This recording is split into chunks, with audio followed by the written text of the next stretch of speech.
တော့ကနေပြီးတော့ဒီမှာကောင်းနှင်းတို့လက်ဆောင်ရလို့ကောင်းနှင်းတို့ကလေးစားကြည့်ဆလူဖက်ကလေးလားဒါဆလူဖက်နဲ့ထုတ်ထားတာမဟုတ်ဘူးထင်လားစားကြပါဦးမတို့ငါပြောသေးထုတ်လို့တော့ပြောတာပဲ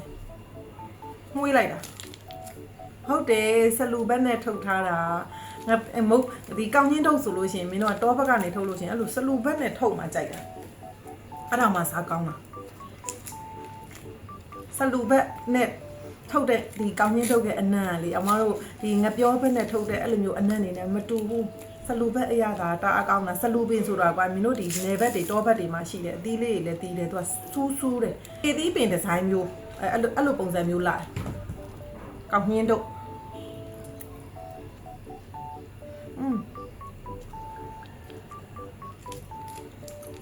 ကောင်းလေရော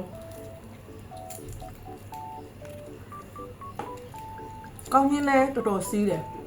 ငါပြောသေးလဲကောင်းတယ်ငါပြောသေးရအနုမဟုတ်ဘူးအရင်နဲ့တေချာအမှန်နဲ့လောက်ထားမကြီးရောကောင်းလားဒီလိုကောင်းချင်းတော့မျိုးဟာလေမင်းတို့နယ်ဘက်တွေမှာဒီလိုဆက်လူဘက်နဲ့ထုတ်တို့တေချာမျိုးအဟာမျိုးတွေပဲရှိရဒီရန်ကုန်ဘက်တွေမှာတိတ်မတွေ့မိဘူးရှိရင်လည်းရှိမှာပေါ့နော်တိတ်မတွေ့မိဘူးဒီဆလူဘက်နဲ့မဟုတ်ဘဲနဲ့ဓနိပင်ဟာဓနိဖူးနဲ့လည်းထုတ်လို့ရတာနော်ဓနိဖူးနဲ့ထုတ်လဲမှုေးတယ်ဓနိဖူးဖက်နဲ့မှုေးတယ်ဒါဆိုလို့ရှိရင်ပဲနဲ့လည်းထုတ်လို့ရအဲ့ဒါမင်းတော့ကနေထည့်ပေးတာအိမ်မှာမေးဆိုရင်ကောင်းမှုထုတ်တာအရန်ကျွမ်းဘိုးဖလို့ထုတ်တာအရန်ကျွမ်းအမေကဒီရက်ပိုင်းဒီနှစ်ပိုင်းမလှုပ်ရှားပြဘူးဖြစ်နေကောင်းလေရော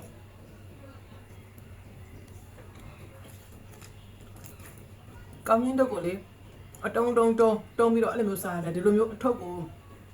တော့ငငယ်မှာငငယ်ရအတိုင်းပဲဒါလေးကောင်းရင်တော့ပြုတ်ပြီးဆိုလို့ရှိရင်အိုးဘေးနားမှာဒီလိုမဲ့ခွဲပြီးတခါလဲစားလိုက်တာပူပူကြီးလေတော့မှာဆိုလို့ရှိရင်လေအဲ့ဒီအတိုင်းစားမှအရသာပိုကောင်းတာခါကြပါဦးကောင်းလိုက်တာ